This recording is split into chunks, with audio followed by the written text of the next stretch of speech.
My name is Elizabeth. I am 20 years old and I'm a Christian.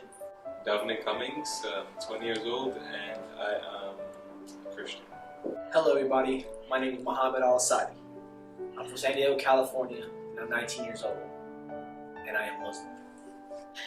My name is Astonia Kiri. I'm 24 years old and my religion is Christianity.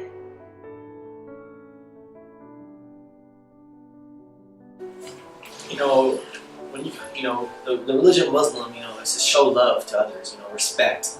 It's all about having patience, because once you have patience, that's key to success basically. And it's a very hard religion to believe in, but if you put the time into it, because people believe that what we believe in, that Christians they want the easy way out, but Muslims they want it the strict. That's why we pray 5 times a day. That's why we barely commit sin. Everybody commits sins. Everybody makes mistakes. But it's just you can't keep continuing your mistakes. You gotta take time to have patience. Think of what you do instead of just doing it. Like for example, alcohol. That's the reason why Muslims don't drink alcohol, is because it just makes them stupid. We think before you act. So Allah gave us rules. Allah gave us things we got to do in life. But I'm not saying anything about Christians. I'm just saying, like, Christians, before they do anything, they believe in that if they commit a sin, they have a backup plan, saying that, oh, if I believe in Jesus Christ, I'm going straight to heaven. But what Muslims believe in is that we have chances. We have this place called Mecca, a holy place where everybody goes and commits their sins. But after that, you're like a newborn baby once you come back from that. But Christian, they want the easy way out of life. If they die, they already know. They're so confident because they're so confident they're going to heaven. Patience is key to success. I feel like Christianity is mainly based on the institution of the family. I feel like just as in a family, you're expected to love each other, his brother and sister, or to show respect just as you would to your parents and to other people in authority. It's about sharing and caring just as in a family you would. It's about considering other people's feelings just as you would if you saw your brother crying, you would want to console him. Just as I think Christianity wants to spread love and peace, but no one is gonna interpret one religion the same way. Everyone's not gonna interpret one religion the same way, and so some things get lost in translation, and some things, based on how someone grew up or their experiences, they interpret things differently. And so someone might read a scripture and say this is what it means, whereas someone else might read it and say this is what it means. But I think overall, the entire demographic of Christians understand that it's about sharing love, it's about caring, it's about unification, and it's about believing that you are not completely in control of yourself. You always have to ultimately answer to a higher power.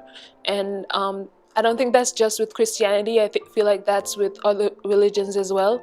And I think it's a good thing to think about answering to a higher power and not feeling that the buck stops with you and you can do whatever you want without consequences.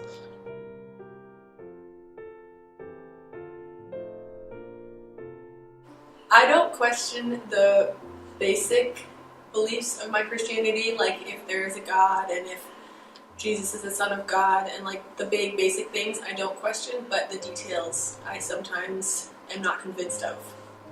I have questioned my religion. I'm not questioning whether there is a God. I believe there's a God, but I have questioned some of the principles and rules in place. Do I doubt my religion? Nah. Because, I only believe in one God, and that's Allah. No other God besides Allah. I do sometimes question my religion and faith because I feel like I have a right to do so. I feel like my religion allows me to think freely, and in doing so, I feel like it allows me to go deeper into that religion and find things that I never thought I could, because if I just accepted everything, then I wouldn't be able to figure anything out for myself.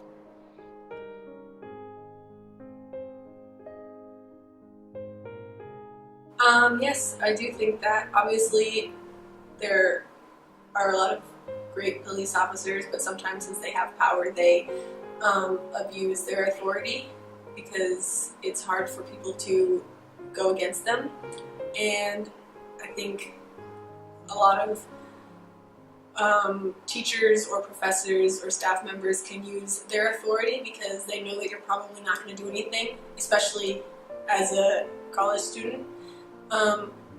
They don't think you're going to go through the trouble of complaining about them, so I think a lot of them abuse their authority as well. Yes, definitely. I feel like it's human nature to abuse power given to you, and that's been scientifically proven in psychological concepts. But they do abuse their powers, sometimes for good, I guess, but most times for bad. For example, older siblings, they'll make you do some really messed up things, but just because they're older. Like they'll take your candy, for example. I mean, there are worse examples, but you know, it's just human nature. It's within us to try to overpower somebody else who has less power than us. To be honest, you know, teachers, parents, and cops, and anybody that's older than you by a generation or two, they all have experience in life. You know, they know what they're doing, and they just know the next step. They just trying to get you ready for the future, for your life. I do feel like people in higher positions abuse their authority sometimes, but they're human beings and no one is perfect, and they're going to be good people, they're going to be bad people. Because of the way we grew up, we were taught to respect these people. And so you have to be able to look for yourself and see if what they're doing is abusive or if it's within the lines of their job.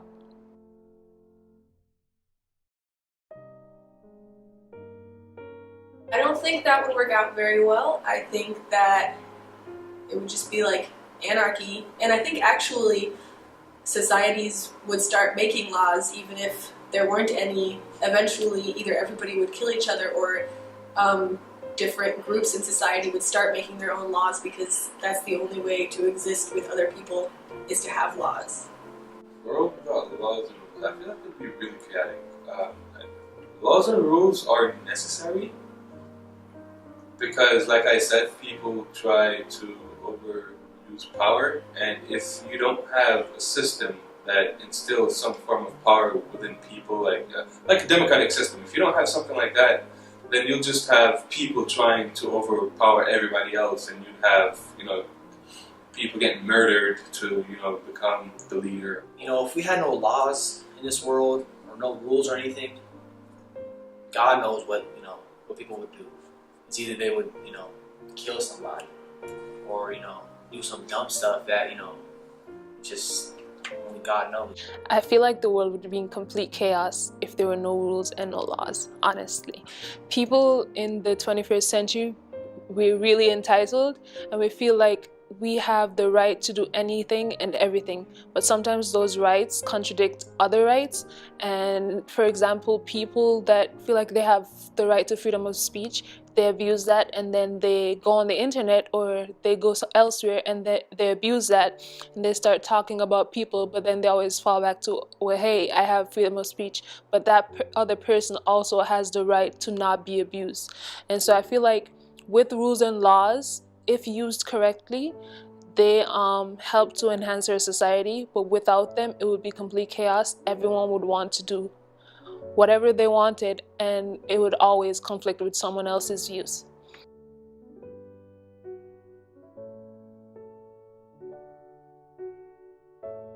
I think people do more things selfishly because even a lot of things that you can do that are great for other people and that are charitable, a lot of people do for selfish reasons. I think there are more good than bad people.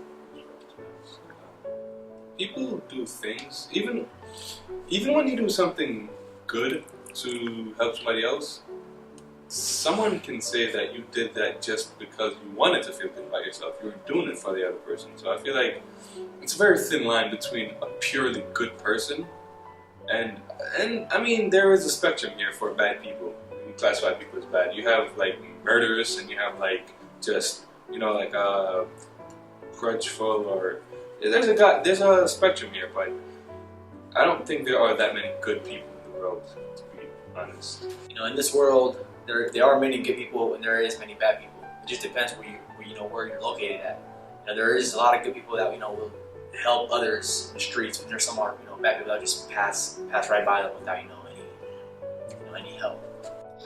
I feel like there are more bad people in the world because the media plays a role in me believing this because they always show the bad things. I mean, bad news makes good news. And so we see on the news all the time murders, theft and stuff like that. But I also think that some of the good things that we see on the news are for people that want to make a name for themselves. And so some people use being good as a way to gain exposure. And so if they're not doing it out of the goodness of their hearts, then it's not necessarily a good thing because you have an ulterior motive. And so just because of that, I feel like they're not really good people. They just want to be seen as that. I feel like there's less and less people in the world today that do things just because they want to make someone else feel better without having an ulterior motive.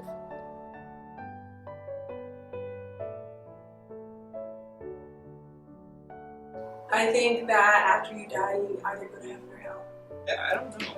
I really, if I knew, I'd probably be living different right now. I really have no idea. I don't know if there's a heaven or if there's a hell. I'd probably be in some in between, trying to, what is that thing? You're in between. Purgatory. Yeah, that. I really don't know. Christians believe in that when you die, your soul goes straight to heaven. You know, even though if you committed so many sins in life and you believe in Jesus Christ, you're going straight to heaven. What Muslims believe in, after they die, we believe in Judgment Day. So, Judgment Day is, when God, has a day that everybody, all the souls, go straight to Him, and that's when you get judged by the bad and good things you did on earth. Because this life we live right now is a test. We only have 70 years or 80 years, maybe if you're lucky, 90 years to live in this, this world. So, you have to, you got, an angel on both sides of your shoulders. That's what we believe. That's what Muslims believe in. So, like God said, Allah, you only have 70 to 90 years in this, in this world. It's basically a test. So, it's on you. It's on how you want to do your things in this world. I hope that something happens to my soul after death, but as of now, I don't think anything happens. I can't imagine what would happen, but I have my fingers crossed that something's gonna happen, something good to my soul when I die.